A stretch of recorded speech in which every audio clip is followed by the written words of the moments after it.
রূহ হচ্ছে আল্লাহ পাকের একটি অর্ডার। তো এই অর্ডার একটি হুকুম, যার কোনো আকার নাই, এইটারে আল্লাহ শাস্তি কেমনে দেবে? এই শাস্তি আপনি এই দুনিয়ায় বুঝতে পারবেন। হঠাৎ করে আপনার গ্রেফতারি পরোয়ানা জারি হয়ে গেছে, তখন একটা টেনশন ক্রিয়েট করে। এই শাস্তিটা কোথায় হয়? বডির উপরে না রুহের উপরে? রুহের উপরে হয়। ঘুমায় আছেন, স্বপ্নে দেখতেছেন বাঘে তাড়াইতেছে, বউ কাছে শোয়া, পুলিশে তাড়াইতেছে, বাঘে তাড়াইতেছে, সাপে তাড়াইতেছে, ঘেমে ভয়, আপনি ভয়তে ঘেমে হার্টবিট এত বাড়ছে, ঘুমের থেকে জেগে বউরে ধমকাচ্ছেন যে আমারে বাঘে তাড়াইলো, তুমি একেবারে নাক ডেকে জন্মের মতো ঘুমাইতেছ। বউ তো টেরই পায় নাই, ঠিক কিনা? এই যে বাঘে তাড়াইলো, পুলিশে তাড়াইলো, সাপে তাড়াইলো, ঘুমের মধ্যে কষ্টে ঘাম বেরিয়ে গেল, এই শাস্তিটা কিছুর উপরে হইল? রুহের উপরে। এটা আল্লাহ দেখাই দিলেন, মরার পরে এর থেকে মারাত্মক কঠিন শাস্তি রুহের উপরে হবে। তারপরে বডি বানানো হবে জাহান্নামে দেওয়ার জন্য। এগুলির ব্যাপারে আমি আলোচনা করেছিলাম চট্টগ্রামে এবছর সূরায়ে নাবার তাফসীর করেছিলাম। সূরায়ে নাবা, আম্মা ইয়াতাসাআলুন, 5 দিন তাফসীর করেছি। 31 জন হিন্দু খ্রিস্টান মুসলমান হয়ে গেছে এবার চট্টগ্রামে। নবী করিম সাল্লাল্লাহু আলাইহি ওয়াসাল্লাম বলেছেন, কেউ যদি দুনিয়ায় বেঁচে থাকা অবস্থায় কিয়ামতের দৃশ্য দেখতে চায়, সেজন্য সূরায়ে নাবা, সূরায়ে আত-তাকবীর, সূরায়ে নাজিআত, সূরায়ে আল-ইনফিতার, এই সূরাগুলি যেন পড়ে, তাহলে দুনিয়ায় জীবিত থাকা অবস্থায় কিয়ামতের দৃশ্য দেখতে পারবে। ঈমানদার ব্যক্তি, যে ব্যক্তি মরার সময় মুখে উচ্চারণ করতে পেরেছে লা ইলাহা ইল্লাল্লাহু মুহাম্মাদুর রাসূলুল্লাহ, জোরে সরে পড়েন লা ইলাহা ইল্লাল্লাহ, লা ইলাহা ইল্লাল্লাহ, লা ইলাহা ইল্লাল্লাহ, লা ইলাহা ইল্লাল্লাহু মুহাম্মাদুর রাসূলুল্লাহ।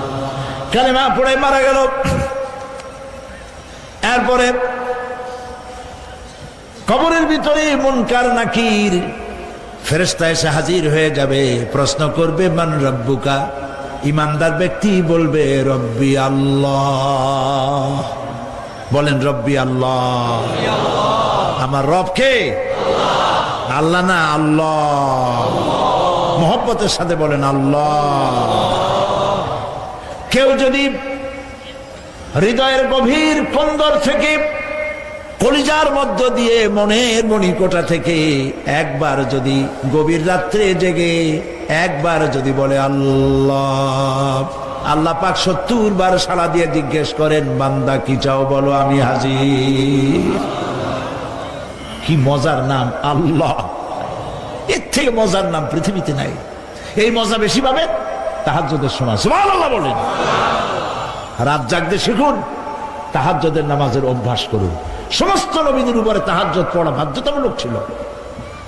গভীর রাত্রে সব ঘুমানো, আপনি জাগুন, উজু করুন, একটা রুমের মধ্যে একা চলে যান, দরজা বন্ধ করে দিন, তারপরে 6 রাকাত 8 রাকাত নামাজ পড়ে কান ধরিয়ে আল্লাহর কাছে বলতে থাকেন, আল্লাহ, আমি এই সমাজের একজন নগণ্য মানুষ, তুমি দয়া করে আমারে কত টাকা দিছো, পয়সা দিছো। আমার মতো বিদ্যা জানাওয়ালা লোকেরা রিক্সা চালায়, অফিসে চাকরি করে, খাইয়া বউরেও ভালো কাপড় দিতে পারে না। তুমি আমারে কই থেকে কই নিয়ে আসছো বাবু, তার আমি শুধু নাফরমানি করছি, গুনাহ করছি, মিথ্যা কথা বলছি। আল্লাহ তুমি আমারে মাফ করো। গভীর রাত্রে গুনগুন করে নিজের কানে ধরে অপরাধ স্বীকার করে কাঁদতে থাকেন আর ডাকতে থাকেন, ইয়া আল্লাহু ইয়া রহমানু ইয়া রহিমু ইয়া হাইয়ু ইয়া কাইয়ুম। পড়েন ইয়া আল্লাহু ইয়া রহমানু ইয়া রহিমু ইয়া হাইয়ু ইয়া কাইয়ুম, ইয়া আল্লাহু ইয়া রহমানু ইয়া রহিমু ইয়া হাইয়ু ইয়া কাইয়ুম। চোখের পানি ফেলে। নবীজি বলেছেন, আল্লাহর ভয়েতে গুনাহ করেছিল সেই লজ্জা করে, আল্লাহর ভয়েতে, জাহান্নামের ভয়েতে মানুষ যখন কান্দে, চোখের পানি নাকের অর্ধেক আসতে না আসতে আল্লাহ পাক তারে মাফ করে দেন। আল্লাহ পাক, মা বাচ্চা যদি কান্দে মা সইতে পারে বলেন? মায়ের চাইতে আল্লাহর মহব্বত কম না বেশি? মহব্বতকে আল্লাহ পাক 100 ভাগ করেছেন, 1 ভাগ সারা বিশ্বের মাঝে ছড়িয়ে দিয়েছেন, আর 99 ভাগ আল্লাহ তার নিজের মধ্যে রাখছেন। 1টা ভাগ ছেড়ে দিলেন পৃথিবীতে, সেই ভাগের থেকে যেটুকুন মুরগি পেল, মুরগি তার বাচ্চা ঠেকাবার জন্য চিলের সাথে লড়াই করে, শেয়ালের সাথে লড়াই করে, গরু হাতির সাথে লড়াই করে, মানুষ তার সন্তানকে বাঁচাবার জন্য জীবনটাও দিয়ে দেয়।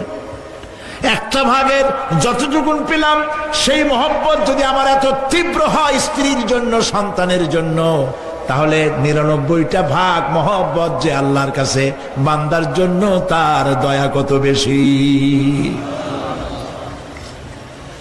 এই জন্য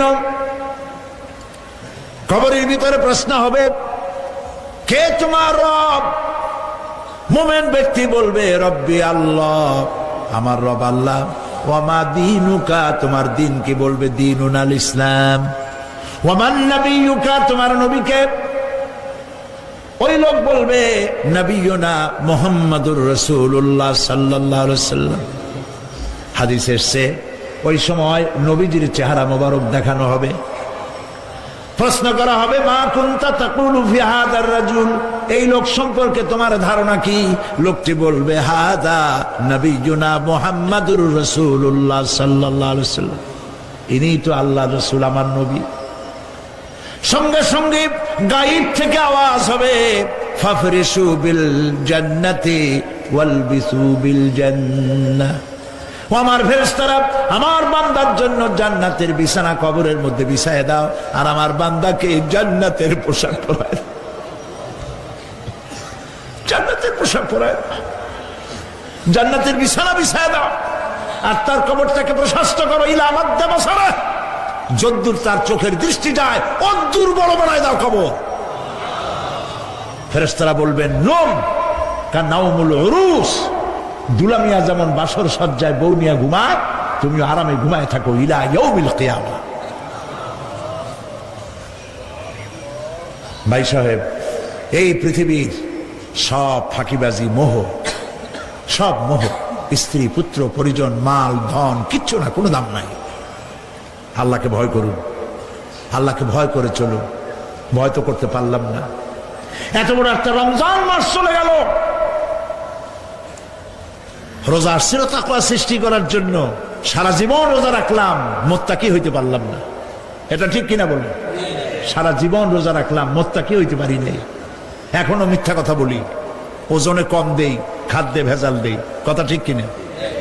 মিথ্যা কথা বলতেছেন, মিথ্যা কথা বলা কবিরা গুনাহ, মিথ্যা কথা বলা সমস্ত গুনার মা। কথায় কথায় মিথ্যা বলা হচ্ছে। দোকানদারি করতেছেন, কষ্ট করে মাল কিনছেন, লাভের জন্যই তো কিনছেন, মিথ্যা কন কেন? ওজনে কম দিচ্ছেন, ভেজাল দিতেছেন, ভেজাল দিয়া কম দিয়া কয় টাকা উপার্জন করবেন? আর কতগুলি খাইতে পারবেন আপনি? চাউলের মধ্যে তুষ দিলেন, কুড়া দিলেন, পাথর দিলেন। আহারে মুসলমান, কি কপাল পোড়া! ওজন দিতে গিয়া একটু খিস দিয়ে ধরে যেদিকে পাথরটা, আর মালটা যেদিকে সেদিক একটু নিচু করে দেয়। যে কেনে সে মনে করে মাশাআল্লাহ, লোকটা তো খুব ভালো, আবার তো বেশি দিছে। কিন্তু বাড়ি যেয়ে দেখবেন আপনারা 14 গ্রাম কম দিছে। ও 14 গ্রাম তো না, এখন তো গ্রাম বলে, আগে তো আমরা ছটাক মটক বলছি, এখন গ্রাম বলে সুবিধার জন্য।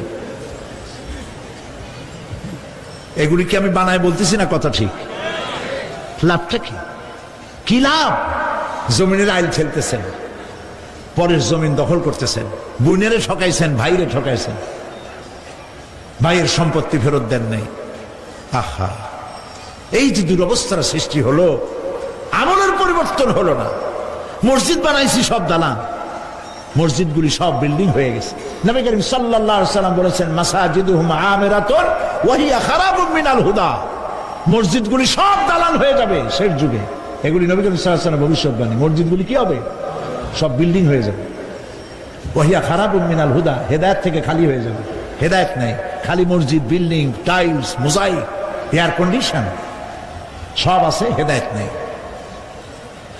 কবি বলতেছেন, मस्जिद तो बना ली है सब भर में ईमान की हरारत वालों ने मन पुराना पापी रहा बरसों में नमाजी बनना सिखा मन চাইছে তাড়াতাড়ি করে মসজিদ একটা বানাই ফেলাইছে কিন্তু বছর বছর নামাজ পড়লো মন সেই পুরানা পাপী রয়ে গেছে সেই পাপ থেকে সে বাঁচতে পারে নাই এই জন্য বিশ্বকবি ইকবাল বলেন मस्जिद में मरसिया खाए के नमाजी न रही मस्जिद में मरसिया खाए के नमाजी न रही यानी वो साहिबे औसाफ हिजाजी न रही मस्जिद আটকানতেছে আমার সেই নামাজি কই যেই নামাজিরা যখন নামাজ পড়তো পাখি এসে মাথার উপরে বসতো পাখিতে বুঝতে পারতো না যেটা মানুষ না গাছ সুবহানাল্লাহ আর এখন ইমাম যদি নামাজ পড়তে আত্মাহিত পড়তে দেরি করে ধীরে ধীরে পড়তেছে পিছন থেকে সিগন্যাল মারা শুরু করে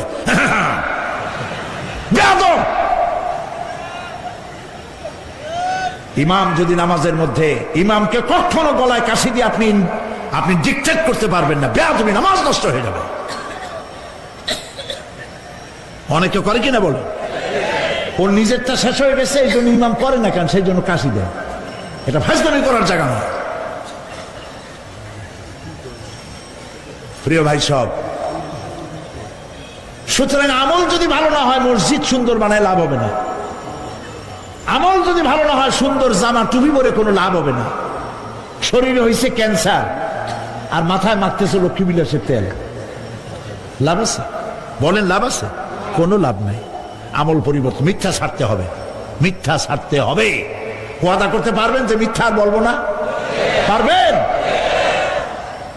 ওজনে কম দেব না ওয়াদা করতে পারবেন জমিনের আইল ঠেলবো না পরের হক নষ্ট করবো না অহংকার করবো না পারবেন তাহলে জান্নাতের রাস্তা ক্লিয়ার হবে নইলে ক্লিয়ার হবে না ওয়াদা করি বলেন ইয়া আল্লাহ দুই হাত উঁচু করেন বলেন ইয়া আল্লাহ তোমার পবিত্র নামে কসম করি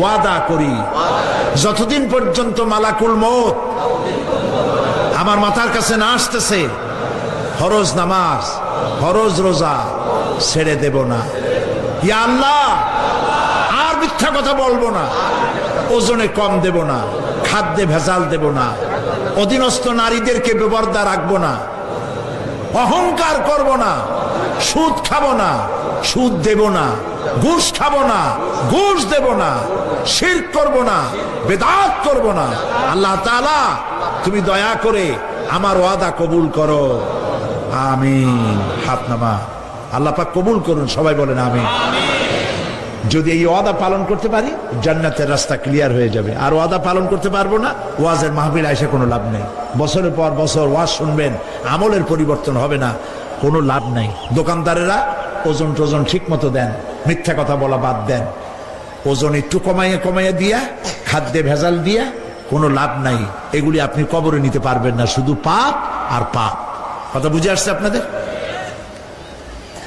আর প্রত্যেকটি মানুষকে তাওহীদবাদী হতে হবে শিরক মুক্ত হতে হবে শিরক হলো মাজারগুলিতে গিয়ে মনের আশা আকাঙ্ক্ষা সেখানে বলা এটি হচ্ছে শিরক এই কাজ আপনারা করবেন না কুমিল্লা কি মাজার আছে আছে কোন মাজারে যাবেন না কোনদিন যাবেন না কোন প্রয়োজন নাই বিপদে পড়েছেন উযু করবেন মসজিদে চলে যাবেন সুবহানাল্লাহ বলেন মসজিদে গিয়ে 2 রাকাত কাজায়ে হাজতের নামাজ পড়বেন আল্লাহর কাছে কাঁদবেন মাজারে যিনি শুয়ে আছেন বিশ্বাস করেন কোরআন শরীফ আমার সামনে বিশ্বাস করুন যিনি কবরে শুয়ে আছেন আপনাকে 4 পয়সার উপকার করতে পারবে না মাঝখানে আপনি শিরকের গুনাহ নিয়ে আল্লাহর দরবারে হাজির হবেন মাজারে টাকা দিবেন না পয়সা দিবেন না মানত করবেন না মাজার একটা ব্যবসা মাজার আজকাল কি মাজার আর রস সব ব্যবসা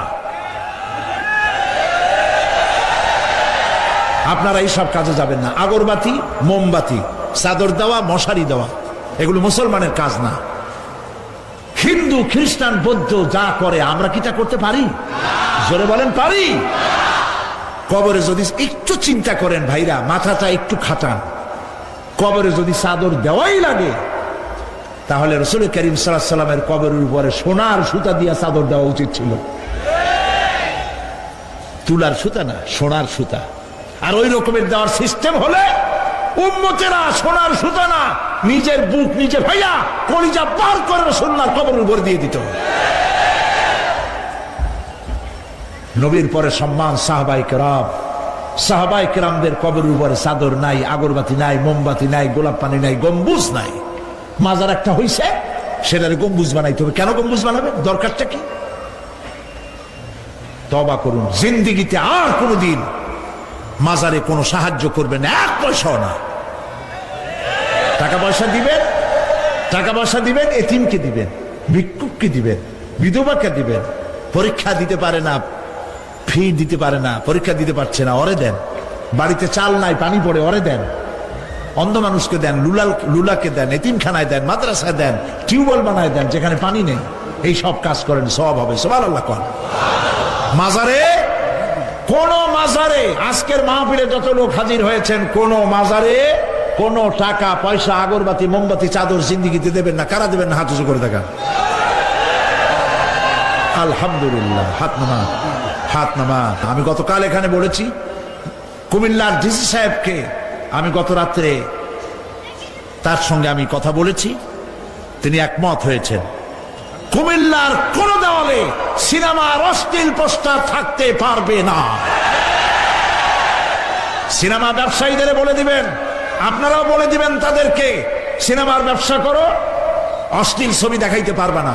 বাইরে লেখা থাকবে একটার, ভিতরে কাটপিস দেখাবা ইংলিশ ছবি। এই হারাম ব্যবসা, সিনেমার ব্যবসা যারা করে, ওদের মতো কপাল পোড়া আকাশের নিচে জমিনের উপরে আর নাই। কারণ কি জানেন? কারণ কি? আরে বাবা থামো, কারণ কি সেটা শোনেন। কারণ হচ্ছে, মসজিদ যে বানাইলো, ওই মসজিদে যতদিন নামাজ হবে, জিকির হবে, তেলাওয়াত হবে, কিয়ামত পর্যন্ত যে পয়সা দিছিল সে সওয়াব পাবে। আর সিনেমা যে বানাইলো, সিনেমা দেখিয়া এরকম বই কি কুমিল্লা আসছে? এমন একটা লোকেরা বলা বলি করতেছে, সুবহানাল্লাহ, এমন একটা ছবি আসছে, যারাই দেখলো সব উমরা করতে রওনা হয়ে গেছে। এমন ছবি আসছে যা দেখিয়া সমস্ত মানুষ তাহাজ্জুদ পড়া শুরু করছে। এরকম হয়েছে। যত ছবি আসলো, ছবি দেখলো, পরের মেয়ে কেমনে হাইজ্যাক করবে, কেমনে ব্রিফকেসের মধ্যে বন্দুক, রাইফেল, গুলি ভাঙ্গে চুরে থুইয়া 10 তলার গ্লাস ভাঙ্গা লাভ দিয়ে পড়িয়া, খালের মধ্যে পড়িয়া, নদীর মধ্যে দিয়ে ফুরিয়ে উঠিয়া, পাহাড়ের উপর দিয়ে পরের মেয়ে নিয়ে দৌড় দিল। এই সব সন্ত্রাসী, ডাকাত, জেনাকার, বদমাশ তৈরি করা হয়। ঠিক না বলো? এই সিনেমা যারা বানাইছো, কান খুলে শোনো, এই সিনেমা যারা দেখতে আসলো, জোহরের নামাজ গেল, মাগরিবের নামাজ গেল, আসর গেল, এশার নামাজও গেল, ঠিক কিনা? এতগুলা নামাজ গেল, আর তারপরে চরিত্র নষ্ট করলো। চরিত্র নষ্ট করে ফেন্সিডিল খাইলো, এরপরে চুরি করলো, ডাকাতি করলো, সন্ত্রাস করলো, জেনা করলো। বেটা তুই মর, যে সিনেমা বানাইছো মর, মরে দেখবি কিয়ামত পর্যন্ত এই সিনেমা দেখে যত লোকের চরিত্র নষ্ট হয়েছে, সমস্ত পাপ মাথায় দিয়ে কিয়ামতে আল্লাহর দরবারে দাঁড়াতে হবে। সুতরাং সিনেমার ব্যবসায়ীরা কানে ধরে সিনেমার ঝাঁচা মেরে দূর করে দাও। যদি মুসলমান হও, মুসলমানের যদি জন্ম দিয়ে থাকে, সিনেমার ব্যবসা বাদ দিয়ে দাও। আল্লাহ রহম করুক, বলেন আমি। কপাল পোড়া না হইলে সিনেমার ব্যবসা, এত ব্যবসা থুইয়া তুমি মানুষের চরিত্র ধ্বংস করার জন্য ব্যবসা করতেছ। এরপরে আকাশ সংস্কৃতি, কে যাবে? আকাশ সংস্কৃতি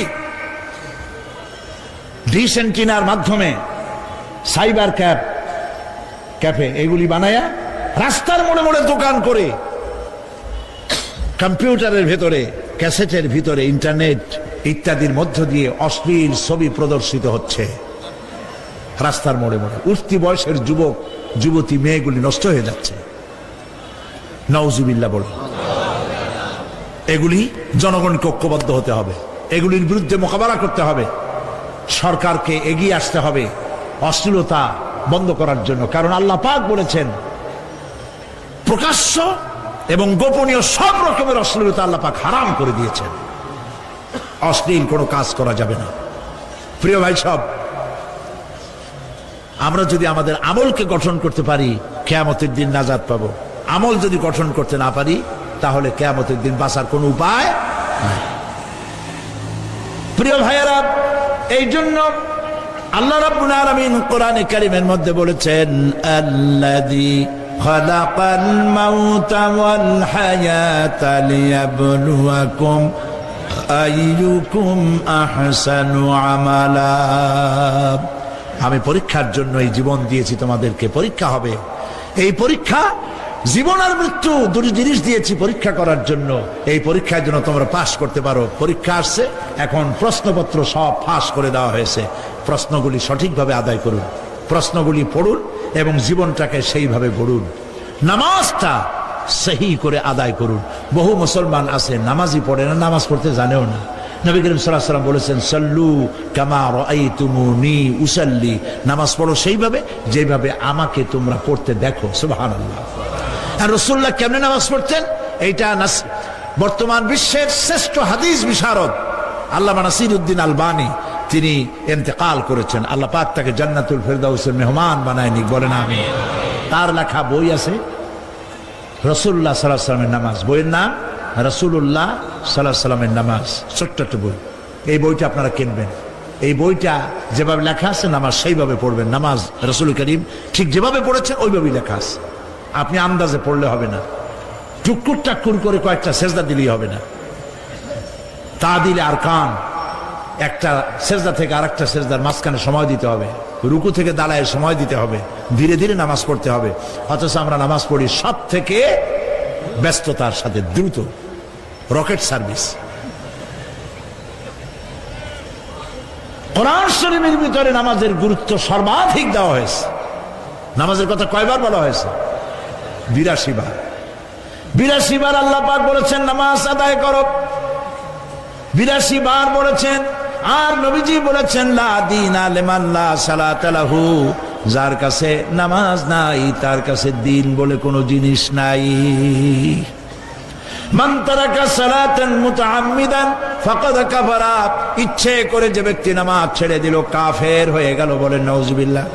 কিয়ামতের দিন, বুখারী শরীফের হাদিস, আল্লাহ পাকের নবী বলেছেন, কিয়ামতের দিন সর্বপ্রথম আল্লাহ জিজ্ঞেস করবেন, বান্দা নামাজ পড়ছো কিনা। প্রথম প্রশ্ন কি বলেন? প্রথম প্রশ্ন কি? যার নামাজ কবুল তার সমস্ত নেক আমল মঞ্জুর, যার নামাজ কবুল হবে না কোনোটাই মঞ্জুর হবে না। কথা বুঝতে পেরেছেন? নামাজ সঠিকভাবে আদায় করতে হবে। নবী করিম সাল্লাল্লাহু আলাইহি সাল্লাম ইন্তেকালের 5 দিন আগে থেকে জ্বর আক্রান্ত হলেন, রোগাক্রান্ত হলেন, জ্বরে আর মাথার যন্ত্রণায় অস্থির হয়ে যেতে লাগলেন। বেহুশ হন, আবার হুশ হন। যেদিন তিনি ইন্তেকাল করবেন তার আগের দিনেও তিনি জোহরের নামাজ পড়ার জন্য সাহাবীদের কাঁধের উপরে ভর দিয়ে নামাজ পড়তে গেছেন। পা উঁচু করে নিতে পারেন নাই, পা টেনে টেনে নিয়েছেন। তিনি সেখানে খুতবা দিলেন, বললেন, ও আমার উম্মতেরা, এই পৃথিবীতে আল্লাহ রাব্বুল আলামিন তার এক বান্দাকে পৃথিবীর সব জাগতিক সম্পদ দিতে চেয়েছিলেন, কিন্তু সেই বান্দা সব জাগতিক সম্পদকে উপেক্ষা করে আল্লাহর সঙ্গে দিদার করা বেশি পছন্দ করেছেন। কেউ কিছুই বুঝলো না। হযরত আবু বকর রাদিয়াল্লাহু তাআলা আনহু খুব কাঁদতে লাগলেন।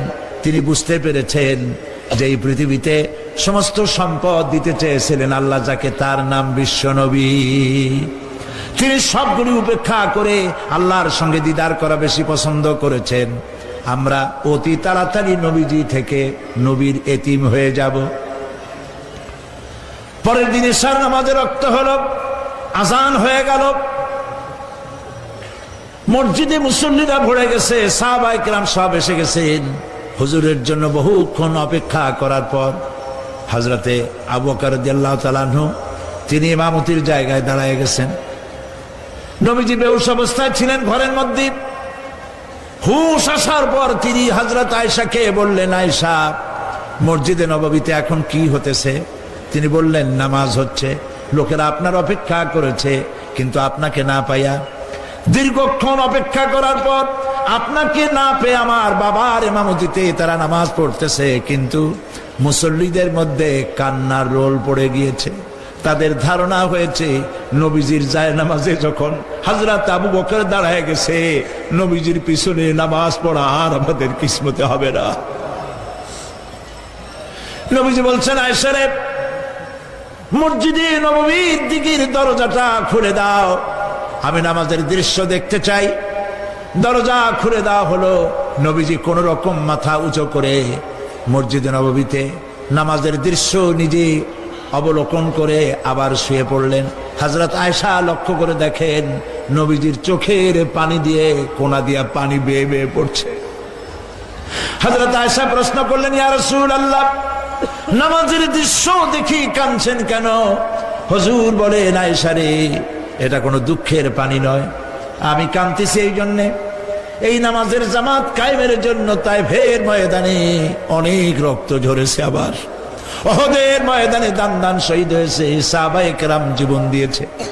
আজ আমি দেখতে পেলাম আমার উম্মতেরা জামাতে নামাজ পড়ছে। আমার ধারণা হলো ভবিষ্যতে কিয়ামত পর্যন্ত আমার উম্মতেরা এইভাবে জামাত বন্দী হয়ে নামাজ আদায় করবে। নবীজি আবার বেহুশ হয়ে পড়লেন। মসজিদে নববী থেকে আজ আর কেউ বাড়ি যায় না, সবাই কান্দে। আজ রাত বোধহয় নবীজি কাটাবেন না। মেয়েরা কাঁদতেছে, সাহাবায়ে কেরাম কাঁদতেছেন, আজওয়াজে মুতাহারাত তারা কাঁদতেছেন। নবীজির আবার হুঁশ হলো, তাকায় দেখেন ঘরের মধ্যে কান্নাকাটি, মসজিদে নববীতে কান্নাকাটি। সব থেকে বেশি কাঁদতেছেন মা ফাতেমা। নবীজি হযরত ফাতেমার কান্না দেখে ইশারা করলেন, কাছে আয়। হযরত ফাতেমা রাসূলের কাছে গেলেন। নবীজি কানে কানে কি যেন বললেন, কান্নাটা বন্ধ হয়ে গেল।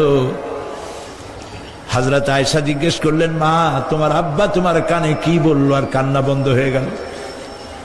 হযরতে ফাতেমা বলে, আম্মাজি, আমার আব্বা আমাকে বললেন, মা ফাতিমা, তোমার কান্না আমার বরদাস্ত হয় না, কেঁদো না, আমি মৃত্যুর পরে সকলের আগে তোমার সাথে আমার দেখা হয়ে যাবে। হযরত ফাতেমা বলছেন, আম্মাজি, আমি বুঝতে পেরেছি আমার আব্বার এই কথার অর্থ কি। নবীজির ইন্তেকালের পরে আত্মীয় স্বজনের মধ্যে সবার আগে আমার মৃত্যু হবে, আর আমার পিতার সাথে আমি মিলিত হতে পারবো। রাত যখন শেষ হয়ে এলো, নবীজির হুঁশ হয়েছে, তাকায় দেখেন হযরত জিবরাইল দাঁড়ানো। হযরত জিবরাইল নবীজির চেহারা মোবারকের দিকে তাকায় বলেন, আসসালামু আলাইকা ইয়া রাসূলুল্লাহ। আল্লাহ আপনাকে সালাম বলেছেন, আর আল্লাহ পাক জানতে চেয়েছেন আপনার মুখে আপনি কেমন আছেন। আল্লাহ জানেন আপনার অবস্থা কি, তারপরেও আপনার মুখে শুনতে চেয়েছেন আপনি কেমন আছেন। নবীজি বলছেন, জিবরাইল, বড় কষ্টে আছি, বড়ই যন্ত্রণা, বড়ই কষ্ট। হযরতে জিবরাইল বলছেন, ইয়া রাসূলুল্লাহ, আজকে এক নতুন ফেরেশতা আমি সাথে করে নিয়ে এসেছি। এই ফেরেশতা পৃথিবীর কোন নবী অথবা কোন মানুষের কাছে যাওয়ার জন্য অনুমতি চায় না। আজ আপনার কাছে অনুমতি ভিক্ষা চায় কাছে আসার জন্য। ওই ফেরেশতার নাম হচ্ছে মালাকুল মউত। হযরতে মালাকুল মউত বলেন, ইয়া রাসূলুল্লাহ, এই পৃথিবীতে আদম আলাইহিস সালাম থেকে নিয়ে পর্যন্ত কোন মানুষের জান কবজের জন্য আমার অনুমতি চাওয়া লাগে নাই, আর কোনোদিন লাগবে না। আজ আমি আসার সময় আল্লাহ বলেছেন আপনার জান কবজের জন্য আমি যেন আপনার কাছে অনুমতি ভিক্ষা চাই। নবীজি বলছেন, আমি যদি অনুমতি না দেই তো কি হবে? হযরতে মালাকুল মউত বলছেন, ইয়া রাসূলুল্লাহ, অনুমতি যদি না দেন আমি ফেরত চলে যাব, আমাকে সেভাবেই বলা হয়েছে। হযরতে জিবরাইল বলেন, ইয়া রাসূলুল্লাহ, হে আল্লাহ রাব্বুল আলামিন আপনার দিদারের ইন্তজার করতেছে।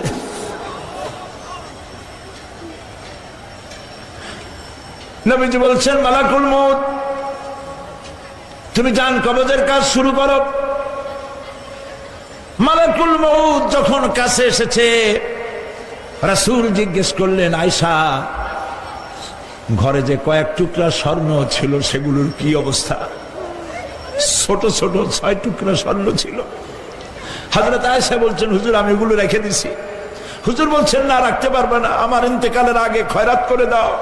মুহাম্মদ সাল্লাল্লাহু আলাইহি ওয়াসাল্লাম আল্লাহর কাছে অবস্থায় উঠবে না যে তার ঘরের ভিতরে সোনা ছিল, দিয়ে দাও, খয়রাত করে দিয়ে দাও। হযরতে মালাকুল মউত রাসূলের জান কবজ শুরু করে দিলেন। রাসূলুল্লাহ জীবনের শেষ কথা বললেন, আসসালাত আসসালাত ওয়া মা মালাকাত আইমানুকুম। আমার উম্মতেরা, বিদায় লগ্নে বলে গেলাম, নামাজ নামাজ নামাজ ছেড়ে দিও না।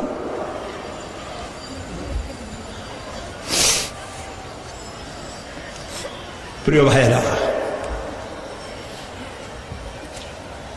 নবী করিম সাল্লাল্লাহু আলাইহি ওয়াসাল্লাম জীবনের শেষ কথা বলে গেছেন নামাজ। সেই নামাজে আমাদের যত সব অবহেলা, স্ত্রীকে নামাজ পড়ান, বউকে নামাজ পড়ান, ছেলে মেয়েকে নামাজ পড়ান। দোকানদার ভাইরা, যখন আজান হয়ে যাবে দোকান বন্ধ করে দেন, আপনি আপনার কর্মচারীরা নামাজ পড়তে যান। যতটুকু সময় নামাজ পড়তে গেছে, এই সময় বিক্রি করলে যা লাভ হইতো, এরপরে বিক্রি করলে আল্লাহ 10 গুণ বেশি বরকত দিতে পারেন। পারেন কিনা? পারেন কিনা? পারেন। আল্লাহর বিশ্বাস করেন, আল্লাহ আপনার বরকত দিবে।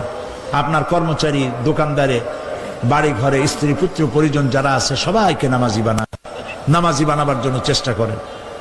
নামাজ রোজা ইত্যাদি করুন। মিথ্যা বলবেন না, ওজনে কম দিবেন না, খাদ্যে ভেজাল দিবেন না, ঘুষ খাবেন না, ঘুষ দিবেন না, মানুষের উপর অত্যাচার করবেন না, কাউকে কষ্ট দিবেন না, মানুষ যেন আপনার ব্যবহারে কষ্ট না পায়। আল্লাহ পাক বলেছেন, ওয়াকুলু লিন্নাসি হুসনা, মানুষের সাথে সুন্দর সুন্দর কথা কও।